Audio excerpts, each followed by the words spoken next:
Hey, I'm David. Hi, I'm Hamish. In this video, we're chatting with a headspace mental health professional and a work and study specialist in regards to the rising cost of living. This video is part 2 in a 2-part series, so make sure to also check out part 1 where we continue the conversation. Career is a journey, and choices and inspirations and restraints and barriers change so much in that journey. There are lots of in-between moments, and sometimes those in-between moments are really valuable to form who we are and what our career choices are, and to in some ways kind of embrace that. There might be options to look at free or low-cost ways to do what you want to be doing. It might include free networking. It might include getting really engaged in LinkedIn and seeing what other people are doing. If you are a current student, it can also be that you go and talk to student services and talk about what your financial stresses are and be really open about what you might need to see if there's any options for support available for you to maintain your study. So if you feel like you are engaged but you can't continue, the first point of call would definitely be to engage with student services and talk to them about your worries. A lot of people really overlook scholarships. I know myself that a lot of the people I talk to, they sort of just think scholarships are only for elite athletes or people that do really well in school or whatnot, but that's really not the case. Sometimes all you've got to do is just jump on your university website, or I believe there's a site that you can look at to find scholarships. Good University's Guide. Good University's Guide, okay, cool. Yeah, they have a scholarship search tool, which is really cool because it kind of compiles all of the scholarships in one place. Oh, that's handy. But yeah, just sort of finding scholarships available to you, because sometimes the money is there, you just got to go looking for it. Yeah, and scholarships aren't always for your tuition fees. Exactly. How can young people balance the stress of work while studying? I think a really good practical strategy is to actually map out your week and make a timetable. And in that timetable, not just allocate your work shifts and your study time, but also allocate the stuff that you're going to do that's fun, that feels good for you, that meets those other needs that you have in your life as well. And I think timetabling that and prioritizing that and seeing it as equally as important to the time that you go to work and to the time that you commit to your studies is a really good strategy to make sure that you're looking after your mental health and well-being. Who can help you with your career decisions? Who can help you with those study stresses? Pretty much every single education institution, whether it be uni or TAFE or high school, will have some sort of student support service. Which may even have like counsellors, for example. So when it comes to like the study stress, for example, definitely utilise those services and the counsellors. And then they often have career counsellors on board as well, who can start talking to you about some of those career decisions and sort of lay out your options. And of course, there's other organisations like the Headspace Work and Study Program who can also help with those sort of things as well. So I know myself that I had to get a HECS stat to actually continue my studies. So if you could explain a little bit about what a HECS stat is and how you go about paying it off, that'd be awesome. Yeah, definitely. And some people may also know it as fee help these days, because HECS is a little bit of an older term, but essentially same thing. So basically it's a government loan that's organised through your education institution. So most of the time you don't have to pay anything up front, and basically the government takes on a loan for you that you will pay back at a certain period of time once you're earning a certain amount of money, basically.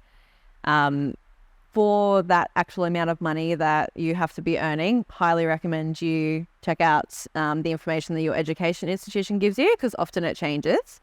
But basically they will pay for your study. It may not always be the whole tuition, by the way. It may just be a portion of that tuition. But yeah, basically once you start earning a certain amount, it comes off your tax return. Which a lot of people don't realize. They kind of maybe think it's like a personal loan or something and you just pay it back, but it comes out of your tax return each year once you start earning that threshold amount. Well, this is kind of more of a personal question, but sometimes university degrees and also other kind of certificates may not kind of bring the massive impact for job perspectives or getting your job. What's your advice and what's your thoughts regarding that? My personal advice is to sort of really research your options, because there are so many different pathways to different occupations. And there may be options to do some of the study at TAFE before going to university, or going through different pathways which can drastically reduce your study costs.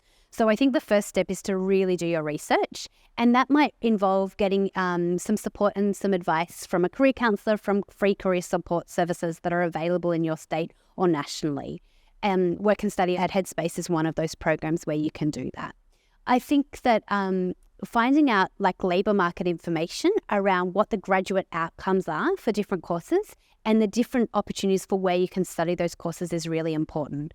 So some really key places to find that information is the My Futures website, as well as the Australian Graduate Outcomes Survey. So I think that there is actually a lot of labour market information out there, but it can be tricky to kind of read and understand. And if you want some specific advice about that, I'd be reaching out to a free career counselling service to really talk about what your options are post-qualifications. There's a website that I absolutely love. The really, really good website has hundreds and hundreds of occupations on there. And basically, if you look up the job that you're wanting to do, it'll tell you things like potential earnings that you can make at that job, whether or not it's a growing industry as well, because I think that's something that's important to consider. You know, is the industry declining or is it going up in the next few years? It'll give you a bit of an idea of what sort of duties that you'll do in the job as well, any study that you may have to do for that job. But I guess the good thing about that as well is it actually gives you different jobs that are suitable to that one, that are sort of like transferable from the one that you're looking at, for example. So if you're studying a bachelor degree in whatever it might be, this website can actually say, hey, did you know you can do this, this, and this job with this degree that you've got? It's just such a good website.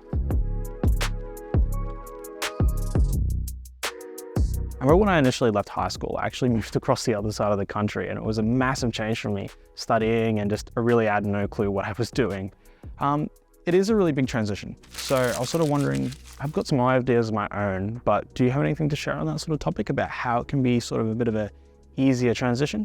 I think one of the biggest things for me, because I also moved out straight after high school, I didn't have much of a plan. I just sort of went and winged it. So my biggest piece of advice, no, even if it's not just high school, but, you know, whatever time it is that you're moving out of home, try to avoid getting into some formal debt if you can. Like, if you have absolutely no other choice, then by all means explore those options. I just found myself as a young person that I was kind of like, oh, the bank's going to give me all this money and that's really cool. And I didn't have any thought about the consequences or the long-term consequences of that. So, you know, even if it means maybe you're going to be on a little bit of a limited budget for a little while, just remember that's temporary. And once you get yourself set up and you're on your feet, that's when you can start living large a little bit. But definitely biggest thing is don't go jumping into anything, you know, without researching what's going to happen and what it will look like for you later. I'm really keen to hear your thoughts as well. So growing up rural and someone who wanted to attend university, there wasn't really an opportunity for me to stay at home and continue my studies. So say I wanted to stay in my state, for example, that would have a lot of different benefits for me because I wouldn't have to change a lot of things over, a lot of those sort of things like, say, a driver's license. Useful in that sense to save a bit of money. Or say I was going to go somewhere that was interstate, seeing, do I have friends there? Do I have family there? I think that having a base, even if it's just tiny somewhere before you initially move, it's helpful. And the main thing I will say for those things is that there's always something that unexpected will happen. So sort of account for that if you can, as best as you can anyway. Save for a rainy day. When I was young, I come from a low socioeconomic status kind of family.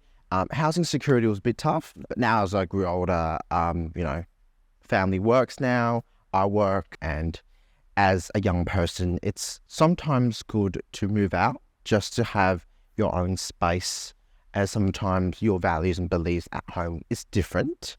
And it's sometimes good if you financially are capable, and I luckily am at the moment. What's it been like looking for houses in the rental market as a young adult? It can be tough. Young people, you know, tend to sometimes have a job that real estate agents don't think is viable for the cost of rent. And that's a major thing that, you know, the rental properties look at. And it's extremely unfortunate when, as for example, a young person who works in, you know, retail, but then a real estate agent and the landlord may say, I'm sorry, it may not be a stable job. When most young people are employed casually, aren't they? Yeah, casually or semi-part-time. For me, it was tough, but lucky now that I found a rental property. But after finding something, the hard part is paying bills. The hard part is paying for rent, groceries. So I think moving out is a big step. financially and also mentally. I think you need to take your time to think about where you financially are. Are you ready yet? If you're ready, then what are you going to do when you get the rental, or if you do buy a house, if you are financially capable of buying a house, which I don't think I am, but, you know, as a young person, that comes up my head a bit sometimes about buying a house, but I think financially it can be very stressful. Yeah.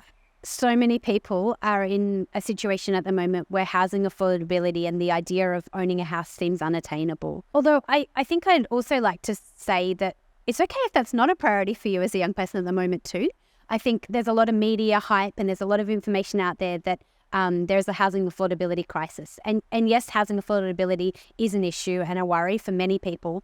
But if it's not a priority for you and you've got other priorities like travel or setting yourself up in other ways or building relationships, that's also okay as a young person. I've sort of found that when it comes to renting and just sort of finding housing, that often you don't know where you stand in terms of your own rights. And I know that I've had issues in the past with bonds where I haven't really been in a position to actually go back and fight it, even though I know for a fact that XYZ was not out of place. So sort of the biggest recommendation I can give for not only myself and just other youth is that know where you're at, know what your rights are, know what supports exist for you, get onto the local rental agency, find out what is there. Because at the end of the day, if you know how to sort of represent yourself, it's a lot more difficult to take advantage of you. Yeah. So if you literally just go Google and type RTA, it should give you an option for your local state website as well. And they can help you not only understand what the current laws are, because the rental laws change all the time as well, which is another thing that's really hard to stay on top of. But all of that's all in one place, so you can, for starters, see anything that's potentially changed since last time you rented. There's lots of information on there about other laws and obligations that the landlord has to protect you as a renter as well. And of course, if worse comes to worse, the RTA is also there to help you with any potential disputes or investigations that may need to happen. So it can be really confronting to go to your landlord or your real estate agent, for example, when something is just not going right and you've tried to fix it and it's just not working. So the RTA is definitely there to help in those sort of situations. Do you know any services or any help that young people can get when they're struggling with rent? I think a really good first step is that if you're engaged with any services, if you have a counsellor or if you go to any regular services, is to let them know your situation and what's happening, because they'll already know you and they'll also be engaged with the local community that you live in and know what's available for you that's near you. So definitely share this worry if you're engaged with any other services so that they can know and support you as well. If you're not engaged with any support services, that's okay. You can definitely talk to family and friends, but you can also call the National Debt Line to ask what local services are available in your area. You can also go to the Money Smart website and search your local area for financial relief. If you're receiving an income support payment, for example, from Services Australia, there is rent assistance that you can apply for, which is generally a portion of your rent that they will pay you so that you can subsidise that rent, basically. If you are receiving a support service payment, I think you can sometimes request for it to be brought forward or to receive an emergency payment. Yes. So definitely check out the Services Australia website for those specific types of payment, but they do have like urgent payments that you can request. And depending on what it is that you're requesting the payment for, there are also different types of urgent payments as well that you can request. So there's definitely some last minute emergency support if you need it.